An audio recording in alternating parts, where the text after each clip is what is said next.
안녕하십니까? 법무법인평안의 득공이 변호사 최봉균입니다.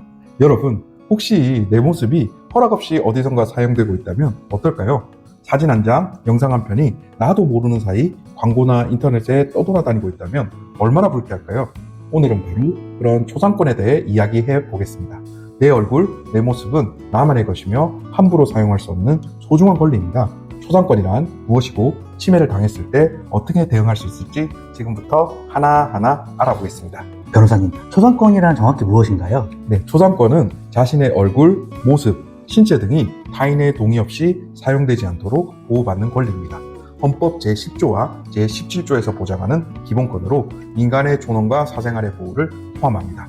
쉽게 말해 내 모습은 나만의 소중한 자산이라는 것이죠. 그렇다면 초상권 침해란 어떤 경우를 말하나요? 네, 초상권 침해는 동의 없이 사진이나 영상을 촬영하거나 허락 없이 이를 공개하거나 상업적으로 사용하는 경우를 뜻합니다.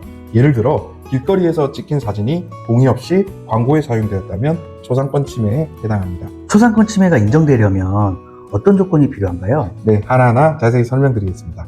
첫째로는 식별 가능성이 있어야 합니다. 얼굴뿐만 아니라 의상, 신체 특징, 목소리 등으로 특정될 수 있다면 초상권 침해로 간주될 수 있습니다. 둘째로는 당사자의 동의 없이 촬영되거나 사용된 경우여야 합니다. 셋째로는 상업적 목적이나 영리적 목적으로 사용되었을 경우 초상권 침해로 인정되기가 훨씬 수월합니다. 만약 초상권 침해를 당했다면 법적으로 어떻게 대응할 수 있나요? 네, 크게 두 가지 방식이 있습니다. 첫째로는 민사소송을 통해 손해배상을 청구할 수 있습니다. 민법 제750조와 제751조에 따라 정신적 고통에 대한 위자료를 청구할 수 있으며 일반적으로 300만 원에서 500만 원 사이의 금액이 인정됩니다. 둘째로는 형사적 조치는 초상권 침해 자체만으로는 어렵지만 명예훼손이나 지적재산권 침해 등 다른 법률 위반이 함께 발생하는 경우에는 가능합니다. 근데 모든 초상권 침해가 불법으로 인정되나요? 그건 전혀 아니고요. 공공의 이익을 위한 경우에는 위법성이 조각될 수 있습니다. 예를 들어 공공장소에서 발생한 사건 보도를 위한 사진이나 영상은 초상권 침해로 인정되지 않을 수 있습니다.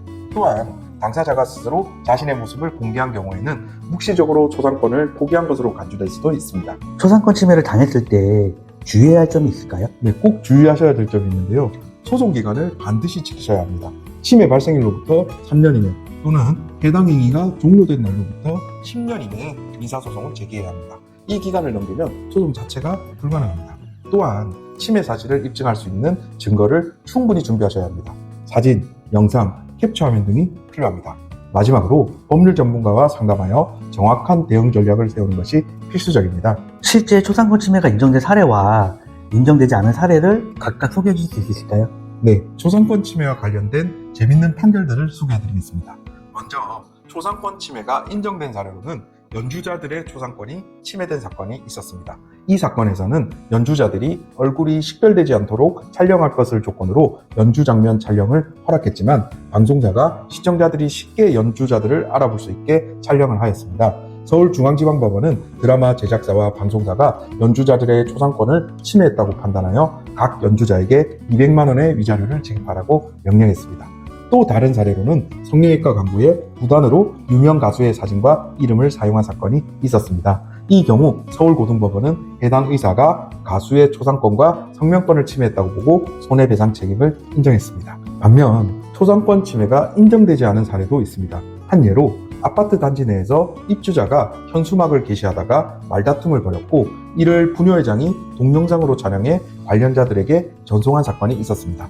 대법원은 이 동영상 촬영이 초상권 침해에 해당한다고 보면서도 행위 목적의 정당성과 수단 및 방법의 상당성 등을 종합적으로 고려하여 위법성이 조각된다고 판단했습니다. 이러한 사례들은 초상권 침해 여부를 판단할 때 단순히 개인의 권리만을 고려하는 것이 아니라 상황의 구체적인 맥락과 이익의 균형을 종합적으로 살펴본다는 것을 보여줍니다. 자신이 권리를 침해당했다고 생각된다면 판례와 관련된 구체적인 사례를 참고하셔서 전문가의 도움을 받아 적절히 대응하시는 것이 필요하다고 생각합니다. 마지막으로 하고 싶은 말씀 있으실까요? 네, 초상권은 우리의 사생활과 인격을 보호하기 위한 중요한 권리입니다. 누군가 나의 권리를 침해했다면 주저하지 말고 전문가의 도움을 받아 자신을 지키시길 바랍니다. 자신의 권리를 지키는 것은 곧 우리의 존엄과 가치를 지키는 일입니다. 여러분의 권리는 소중하며 함께 지켜나가야 할 가치입니다. 앞으로도 이런 법적 권리를 쉽게 이해할 수 있도록 제가 돕겠습니다. 어떠셨나요? 재미가 있으셨나요? 내 얼굴은 단순한 사진 속 이미지가 아닙니다. 나의 존엄, 나의 가치, 나의 이야기를 담고 있는 소중한 재산입니다. 초상권은 단순히 법적인 권리를 넘어 우리 스스로를 지키기 위한 방패입니다.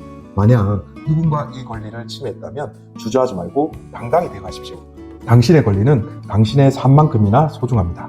마지막으로 초상권에 대해 더 궁금하거나 도움이 필요하다면 전문가와 함께 하시는 것을 두려워하지 마십시오.